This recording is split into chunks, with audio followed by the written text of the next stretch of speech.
destroyed so many lives. The facts are there.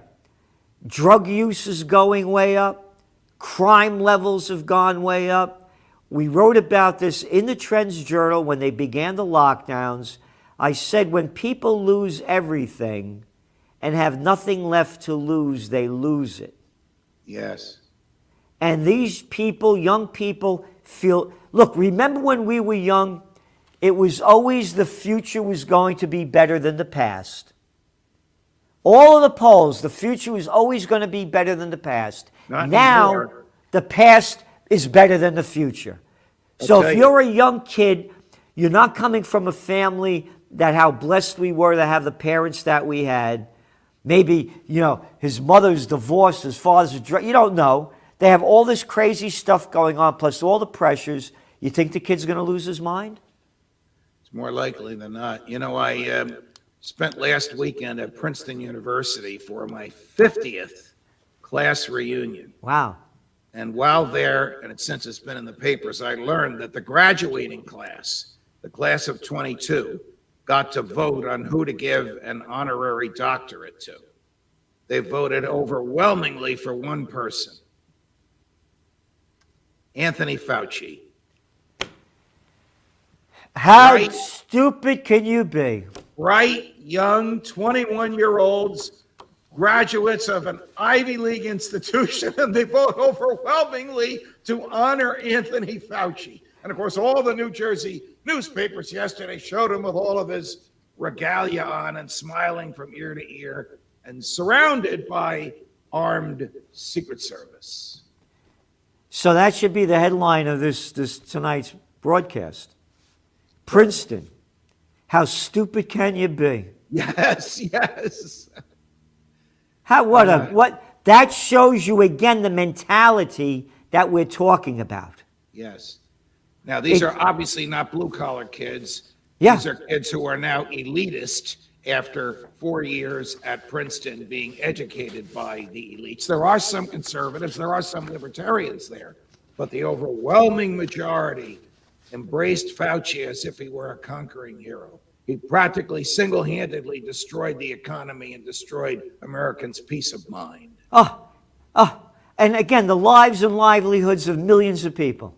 Yes. Millions. This thing isn't coming back. It's dead at night up here in Kingston. Dead.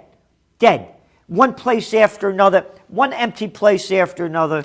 In New York City, your office occupancy rate is about 35%. All the businesses that depend on commute is gone. I guess I'm going to have to visit Kingston to see if that French restaurant is still around. Oh, they're doing great. Another one I want to mention. It's La Canard Chenet. Right. Yesterday at Davos, we heard George Soros. This is the George Soros, by the way, as we did in our Trends Journal back in 2014, writing about the overthrow of the democratically elected government of Ukraine by the United States. Soros has been a big contributor to, quote, NGOs, non-government organizations. He said yesterday at Davos, talking about the Ukraine war, quote, "The invasion may have been the beginning of the Third World War." Well, I've been saying that now for how long? But anyway, and our civilization may not survive it. Again, there was this guy by the name of Albert Einstein. When they asked him what weapons will be used to fight the Third World War, he said, "I don't know, but they'll be using sticks and stones to fight the fourth." Yeah. Then he goes on to say, you ready? "The best and perhaps the only way to preserve our civilization is to defeat Putin as soon as possible."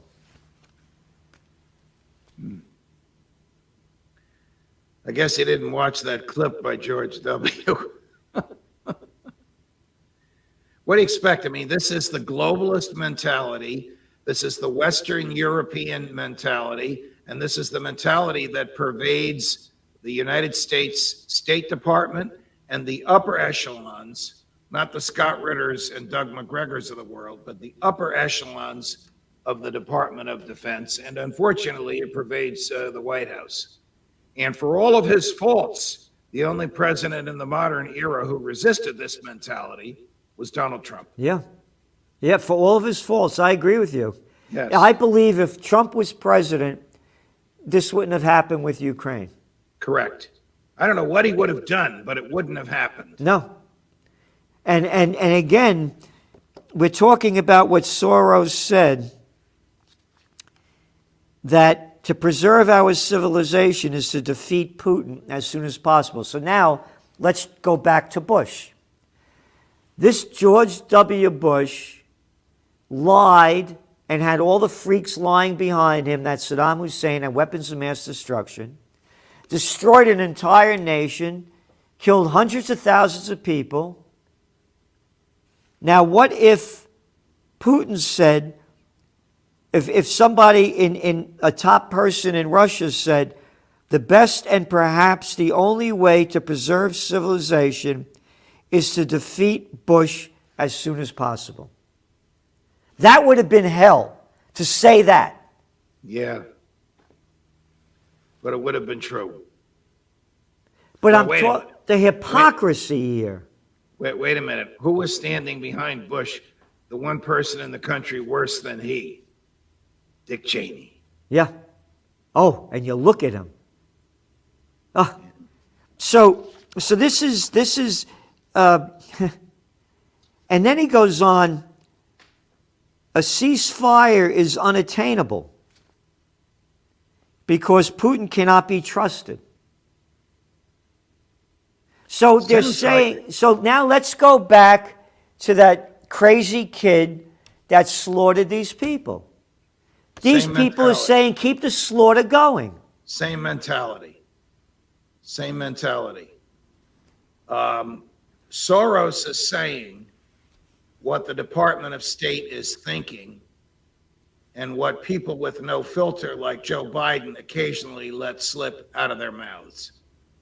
The Secretary of Defense, Lloyd Austin, after he and Secretary of State Tony Blinken had a brief visit with President Zelensky in Kyiv, they then went to Poland to hold their press conference. And Secretary of Defense Lloyd Austin let that slip as well. The American goal is to degrade Russia and get Putin out of office. Yeah. I'll say one thing for Soros, he's honest. It's reprehensible and it won't work. And it has horrible consequences that he hasn't thought about. But at least he's being more honest than the American State Department is. But you know, we heard Henry Kissinger, of all people, yesterday also say at Davos that there should be concessions made to Russia. Yes. Well, Gerald, I don't know where we're going to go. You and I have been doing these podcasts for 6 months now. It's an absolute joy to work with you. But you put your finger on it a few minutes ago. The future is worse, not better. The world is significantly worse today than it was in October when we started. Well, we've been friends for 20 years. But when in October, just 6 months ago, when we started these podcasts, what the hell is it going to be like in September or a year from now? I know society is degrading in front of us. You know, again, look at the major news that most Americans are interested in. Is this Johnny Depp, Amber Heard? I could give a shit. What the hell do I care about them? This is the most disgusting jury trial I've ever observed. I mean, I've been asked on radio what I think about it, and I say, you know what? My stomach can't tolerate it. All I do is read the headlines in the Post. I can't read the article. No. It's repellent that human beings could live this way and recount the way they live under oath. Yeah, and again, I don't care. I don't want to hear this stuff. We got more important things to do. So the point that I'm making is that when you see that more people are tuned to this than what's going on in Iraq, I sound like George Bush. What's going on in Ukraine? You're forgiven. What's going on with George Bush? What's going on with the abortion issue? When people are more concerned about Johnny Depp and this Amber I never heard of before, that shows you also how easily the people can be manipulated because they are ignorant to the real geopolitical and socioeconomic trends that are shaping the future. They have no clue of the facts. You're exactly right, my friend. So what do? We keep talking about it. We keep educating people. Your audience keeps growing. My audience keeps growing, and people realize what the government is doing to them and what society has done to them. We have to take action. We have to do something more than talk. And I don't know what to do. And again, we have to fight for our freedom and justice. And this country's gone down, so again, from junk news to junk food to living in a junk world. Look at the idiots and morons that are telling us what to do. Yes. Like you mentioned, Mitch McConnell, Chucky Schumer, Nancy Pelosi. Oh, the archbishop that wouldn't give her communion because she's pro-abortion. How about not giving a communion because she's pro-war? Oh, Jesus would have loved you for that. Jesus loved war. It's a terrible state of affairs. And the next generation embraces Fauci to make matters worse. How low can you go? Yeah. Thank you very much, Judge. We'll see you next week. And thank you for all you do, because nobody says what you say with the authority and judicial background that you have to inform people of what's going on, what it means, and what's next. Thank you, Judge. See you soon, my friend. Thank you.